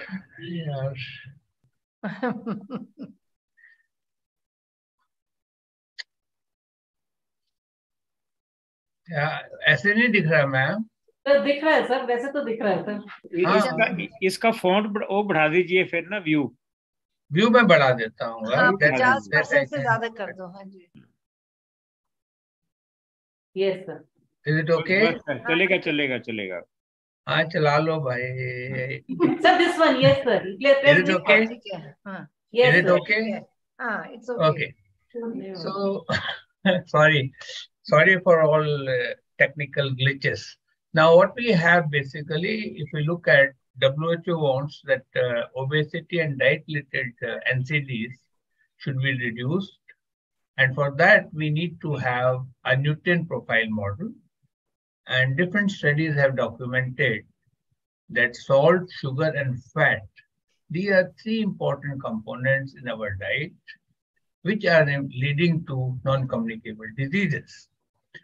Now with this thing, they have this concept is a very old one with WHO, and no other country in the world has developed the nutrient profile model except we had for Europe. European countries, for the entire Europe, they had a nutrient profile models. And this was essentially for 2 reasons: for prevention of diseases, and second one was promoting health based on the composition of food. This was a very important thing, which they tried to do it. And what they were doing, that WHO is very careful.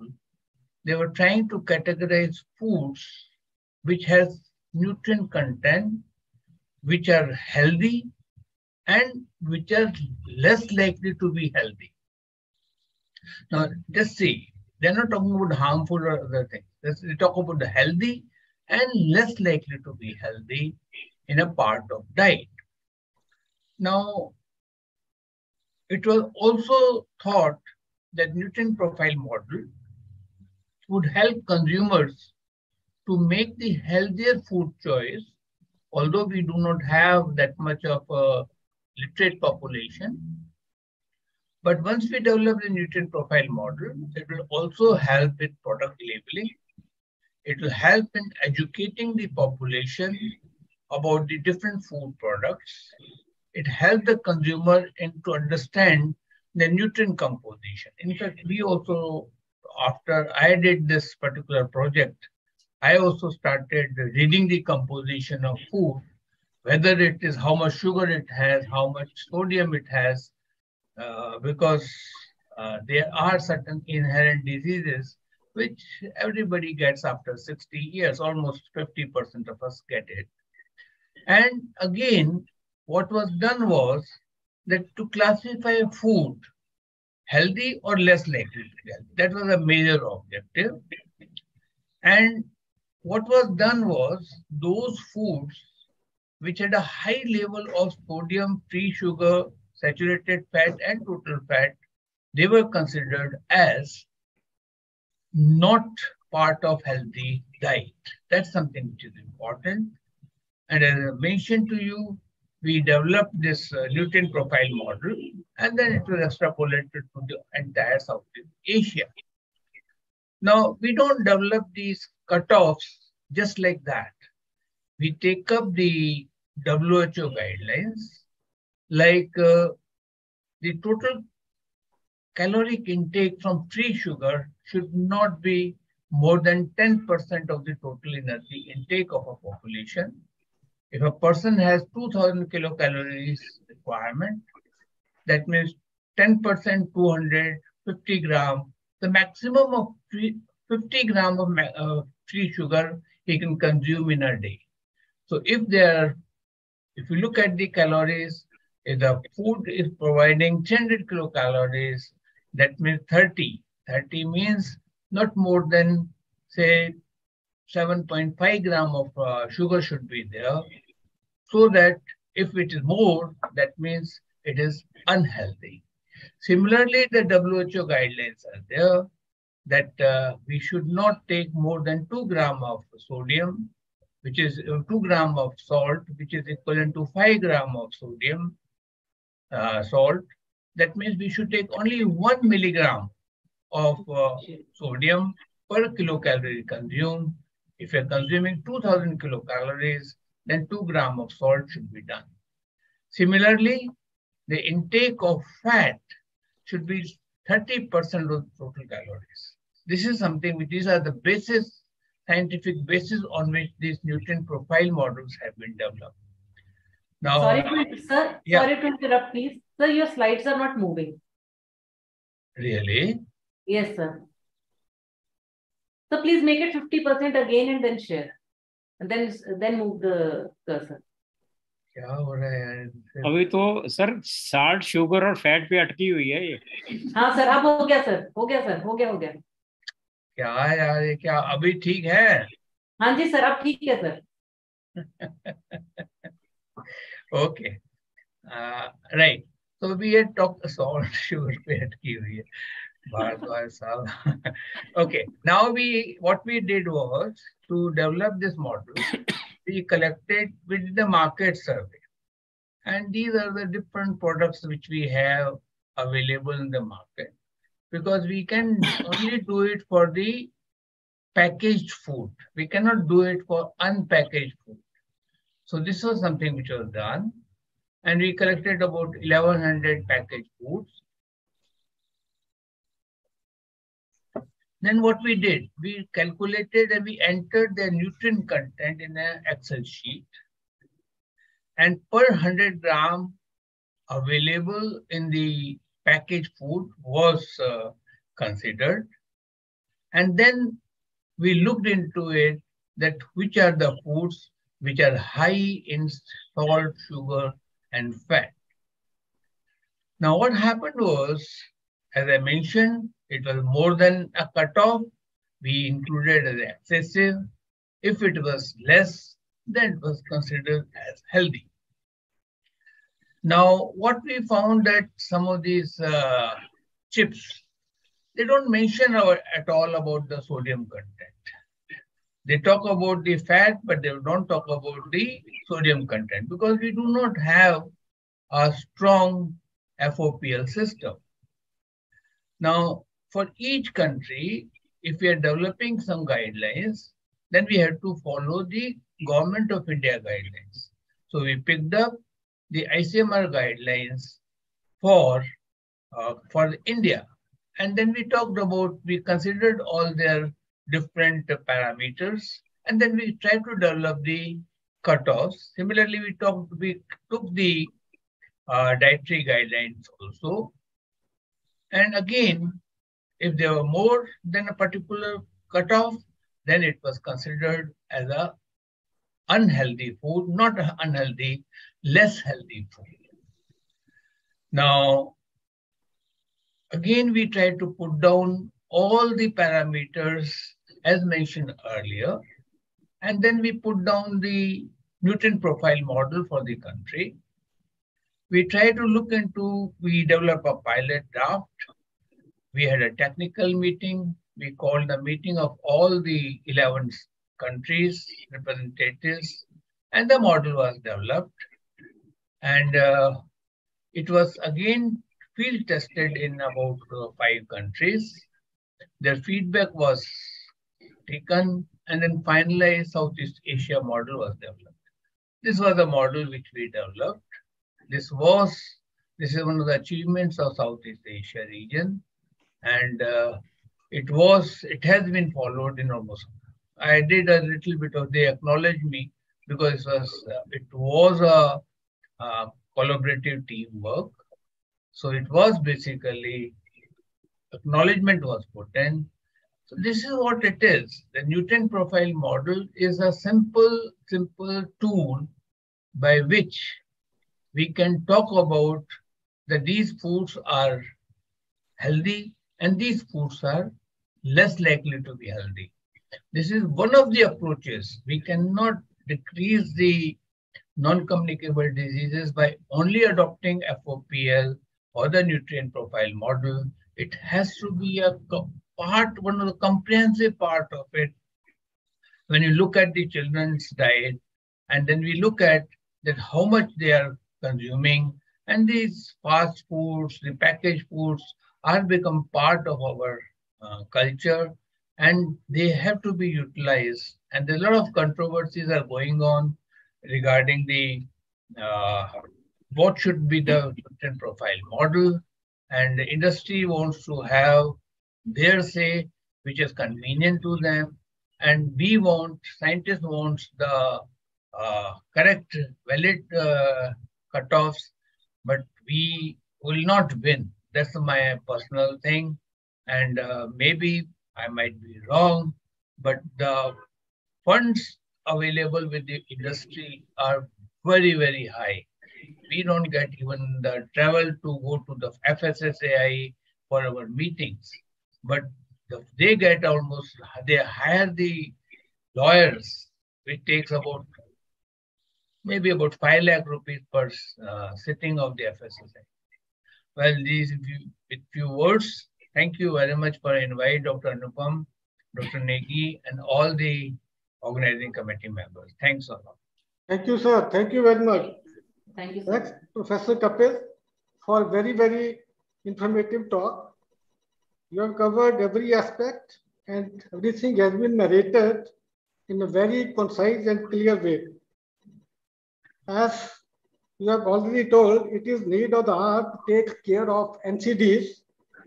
Otherwise, whole progress of controlling the infectious diseases and thus decreasing the mortality will go waste. Thank you, sir.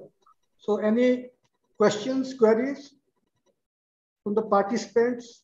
Welcome. Arshdeep, do we have any queries in the chat box? No, I'm not yet. No. Okay. So, Milav, we should conclude this session. Yes, sir. So, sir, Okay. over to Anupam now. Before over to Anupam.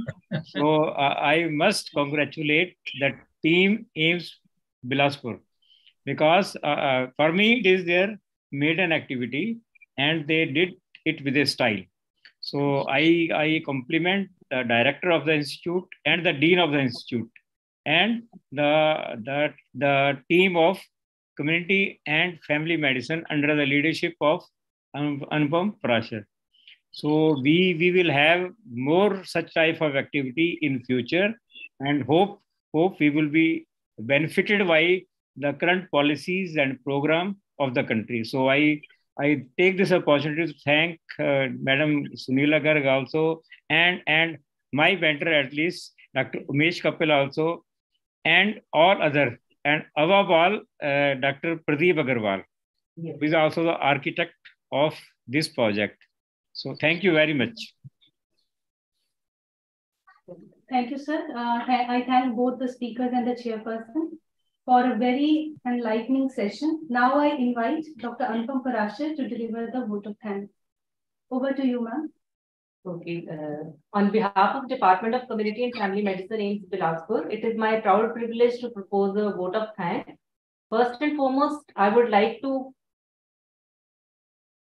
thank our worthy director, sir, for kindly gracing the occasion and sharing his motivating and inspirational thoughts and blessing us all. I extend my gratitude to Mission Director, National Health Mission, Himachal Pradesh, for kindly consenting to be part of this webinar and sharing his vision for Himachal Pradesh regarding regulatory provisions for FOPL. Department of CFM extends its thanks to our Dean, sir, for his active support and guidance always. I am really blessed to have such a wonderful and learned chairperson and speakers. I mean Dr. Bharadwaj, Ma'am Sunila, Dr. Umesh Kapil, Dr. Anmol, Dr. Neeraj Agarwal, Dr. Pankaja Raghav, Dr. J.S. Thakur. They have all been my teachers, mentors, and guides. And I am the most junior amongst the people present here. So I'm really blessed that they all agreed to share their views in this very important webinar, and they spared their valuable time. And I shall be failing in my duty if I do not extend my thanks to Dr. Pradeep Agarwal, Project Lead, Healthy Food for All, who was instrumental in making this webinar happen, along with Arshdeep for his support for this webinar. My thanks are due to IT team AIIMS Bilaspur, especially Dr. Yatiraj Singhi for his support. Last but not the least, I thank each one of you for joining us for this webinar and hope that the discussions and presentations will be useful to all of us.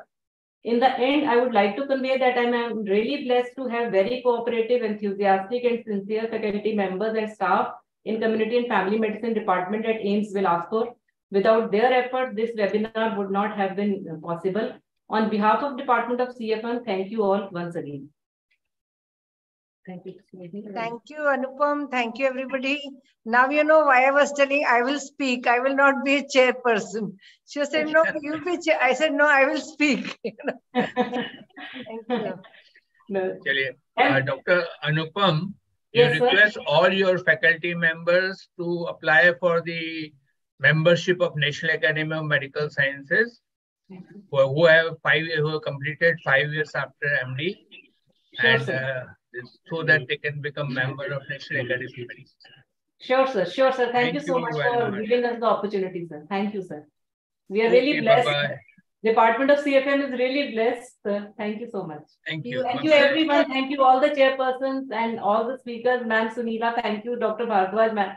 Sir, thank you all. You can click one picture to Dr. Kapil join later. I think you can click his picture as well. Yes, sir. So please switch on your videos. ED sir, please, with your permission, please, we can switch on the video, please. Ma'am, please stop the slide sharing so that we can capture all the... Yeah.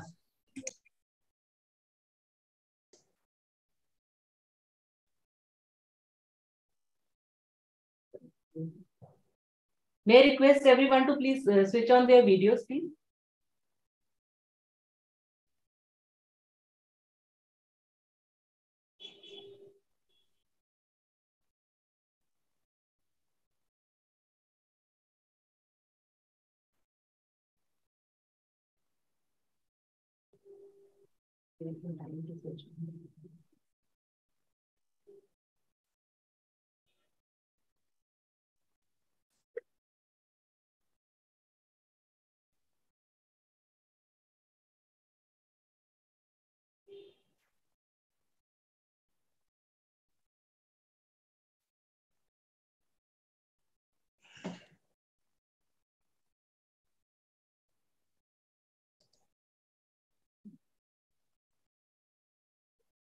Dr. Thakur, sir, please switch on your video.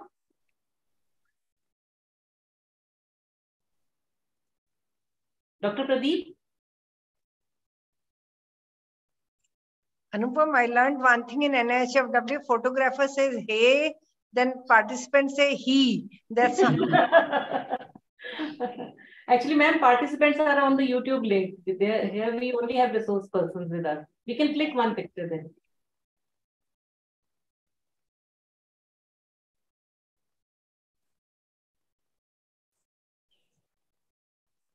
Ashdeep, please ask Dr. Pradeep to join. Ma'am, sir is in a meeting now. Okay. Okay,